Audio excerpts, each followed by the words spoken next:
Hello guys, welcome back to my channel. ഇന്ന് നമ്മൾ ഉണ്ടാക്കാൻ പോകുന്ന ഡിഷാണ് പൂരിയും ഉരുളക്കിഴങ്ങ് കറിയും. ഞാൻ ഇവിടെ ആശീർവാദിൻ്റെ അരക്കിലയുടെ മാവാണ് എടുത്തേക്കുന്നത്. അതിലേക്ക് നമുക്ക് ആവശ്യത്തിന് ഉപ്പും കുറച്ച് വെള്ളം, ഞാൻ പച്ചവെള്ളമാണ് കേട്ടോ യൂസ് ചെയ്യുന്നത്. പച്ചവെള്ളത്തിൽ നല്ല സോഫ്റ്റായിട്ട് നമുക്ക് നല്ല ബഡൂര പോലെ പൊങ്ങി വരുന്ന പൂരി ഉണ്ടാക്കാൻ പറ്റും. നന്നായിട്ട് കുഴച്ചതിന് ശേഷം കുറച്ച് നെയ്യ് അല്ലെങ്കിൽ പാം ഓയിൽ ഇതൊഴിച്ച് ഞാൻ സ്ലാബിൻ്റെ അവിടെ വെച്ചിട്ടാണ് നന്നായിട്ട് അടിച്ച് പരത്തി എടുക്കുന്നത്. നല്ല പരുവായിട്ട് വന്നിട്ടുണ്ട് മാവ്. ഈ സമയം കൊണ്ട് മാവ് റെസ്റ്റ് ചെയ്യാൻ വയ്ക്കുന്ന സമയം കൊണ്ട് നമുക്ക് പുഴുങ്ങാൻ വേണ്ടിയിട്ട് ഉരുളക്കിഴങ്ങ് ഇടാം.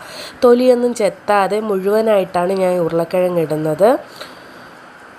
ആവശ്യത്തിന് വെള്ളവും കുറച്ച് ഉപ്പും കൂടെ ഇട്ട് നമുക്കൊന്നത് വേവിക്കാൻ വയ്ക്കാം. ഞാൻ ഇവിടെ 4 സവാളയാണ് എടുത്തേക്കുന്നത്. സവാള ഇതുപോലെ അരിഞ്ഞെടുക്കണം. കഷ്ണമായിട്ട് അരിഞ്ഞ് 4 പച്ചമുളക് അല്ലെങ്കിൽ തൊണ്ടമുളക്. എനിക്ക് തൊണ്ടമുളകാണ് കേട്ടോ കുറച്ചുകൂടെ ഇഷ്ടം. എണ്ണ ചൂടായി വരുമ്പോഴേക്കും നമുക്കതിൽ കടുക്, വറ്റൽമുളക്, കറിവേപ്പില ഇത്രയും ഇട്ട് നമുക്ക് താളിക്കാം. അതിൽ കൂടെ നമുക്ക് അരിഞ്ഞു വച്ചിരിക്കുന്ന സവാളയും തൊണ്ടമുളകും കൂടെ ഇട്ട് നന്നായിട്ട് വഴറ്റി കൊടുക്കാം.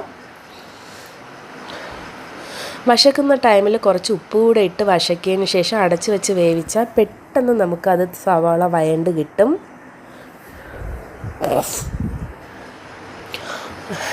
ജലദോഷമായതുകൊണ്ടാണ് ഗൈസ് ഇങ്ങനെ എൻ്റെ സൗണ്ട് ഇങ്ങനെ അടഞ്ഞിരിക്കുന്നത്. നന്നായിട്ട് മിക്സ് ചെയ്യുക. പിന്നെ നമുക്കൊരു പാത്രം വെച്ച് അതങ്ങ് അടച്ച് വയ്ക്കാം. ഇടയ്ക്കിടയ്ക്ക് ഒന്ന് എടുത്തൊന്ന് മിക്സ് ചെയ്ത് കൊടുക്കണം കേട്ടോ. ചിലപ്പോൾ അടിയിൽ കരിയാൻ ചാൻസ് ഉണ്ട്. എന്ന് വെച്ചാൽ എണ്ണ ഞാൻ കുറച്ചേ യൂസ് ചെയ്തിട്ടുള്ളൂ. കണ്ടോ, അടിയിൽ കരിയാവാറായി. അപ്പോൾ ഈ ഒരു ബ്രൗൺ കളർ ആകുന്ന ടൈമിൽ നമുക്കിതിലേക്ക് പൊടികൾ ഇട്ട് കൊടുക്കാം. ആവശ്യത്തിനുള്ള പൊടികൾ: മഞ്ഞൾപ്പൊടി, കുരുമുളക് പൊടി, കുറച്ച് മുളക് പൊടി, പിന്നെ ആവശ്യത്തിനുള്ള മസാല ഇത്രയിട്ട് നന്നായിട്ടൊന്ന് വഴക്കാം. മഞ്ഞ കളറിലാണ് വയ്ക്കുന്നത് കറി. അപ്പോൾ ഞാൻ ഇട്ടപ്പോൾ മഞ്ഞക്കറി കുറച്ച് കുറഞ്ഞുപോയി. അതുകൊണ്ട് ഞാൻ കുറച്ചുകൂടെ ആഡ് ചെയ്തിട്ടുണ്ട് കേട്ടോ. കുറച്ചുകൂടെ ആഡ് ചെയ്തിട്ട് നമുക്ക് നന്നായിട്ട് ഇതാക്കാം. ആ സമയം കൊണ്ട് നമ്മളുടെ ഉരുളക്കിഴങ്ങ് റെഡി ആയിട്ടുണ്ട്. കണ്ടത്തോല് നല്ല സൂപ്പറായിട്ട് ഇളകി വരുന്നത് കണ്ടോ. ജസ്റ്റ് ഒന്നിങ്ങനെ പ്രസ് ചെയ്ത് കൊടുത്താൽ അത് മാഷായിട്ട് കിട്ടും. അത് നമുക്ക് ഈ വശക്കി വച്ചേക്കുന്ന സവാളയിലേക്ക് ഇട്ട് കൊടുക്കാം. എന്നിട്ട് എല്ലായിടവും നന്നായിട്ടൊന്ന് മിക്സ് ചെയ്യാം.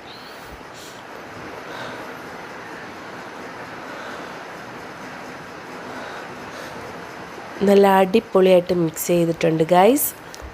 ഇതിലേക്ക് നമുക്ക് ആവശ്യത്തിനുള്ള വെള്ളം ചേർക്കാം.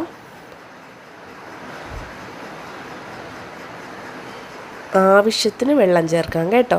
കട്ടി വേണം എന്നുള്ളവർക്ക് പൊടിമാസ് ഇങ്ങനെയല്ല വയ്ക്കുന്നത്. പൊടിമാസ് വേറൊരു സ്റ്റൈലാണ്. ഇതിവിടെ എല്ലാവർക്കും ഇഷ്ടമുള്ളൊരു സിമ്പിളായിട്ടുള്ളൊരു കറിയാണ് കേട്ടോ. പൊടിമാസ് അങ്ങനെ എനിക്ക് ഭയങ്കര ഇഷ്ടമാണ്. എനിക്ക് അനിയത്തിക്കൊക്കെ ഭയങ്കര ഇഷ്ടമാണ്. പിന്നെ ഇതിലേക്ക് നമുക്ക് കുറച്ച് മല്ലിയിലയും കൂടെ ഇട്ട്, തേങ്ങാപ്പാലിനുള്ള തേങ്ങയാണ്, അതും കൂടെ റെഡിയാക്കി തേങ്ങാപ്പാലും കൂടെ ഒഴിച്ച് ഫ്ലെയിം ഓഫ് ചെയ്യാം.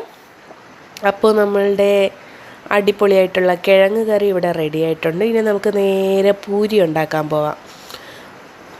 പൂരി ഉണ്ടാക്കാൻ നല്ല സൂപ്പറായിട്ട് എളുപ്പ വഴികളുണ്ട് ഗൈസ്. അത് ഞാൻ നെക്സ്റ്റ് വീഡിയോയിൽ പറയാം. ഇപ്പോൾ നമ്മുടെ മാവെല്ലാം സൂപ്പറായിട്ട് സെറ്റായിട്ട് ഇരിപ്പുണ്ട്.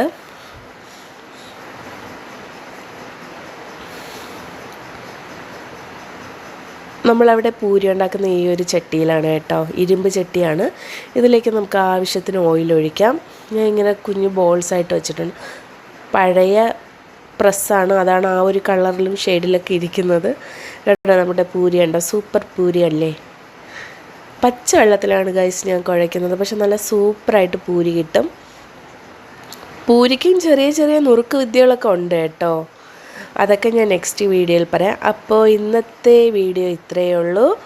എല്ലാവർക്കും വീഡിയോസ് ഇഷ്ടമാണെങ്കിൽ ലൈക്ക് ചെയ്യുക, കമൻറ്റ് ചെയ്യുക, സബ്സ്ക്രൈബ് ചെയ്യുക. Tata bye bye. Okay, see U.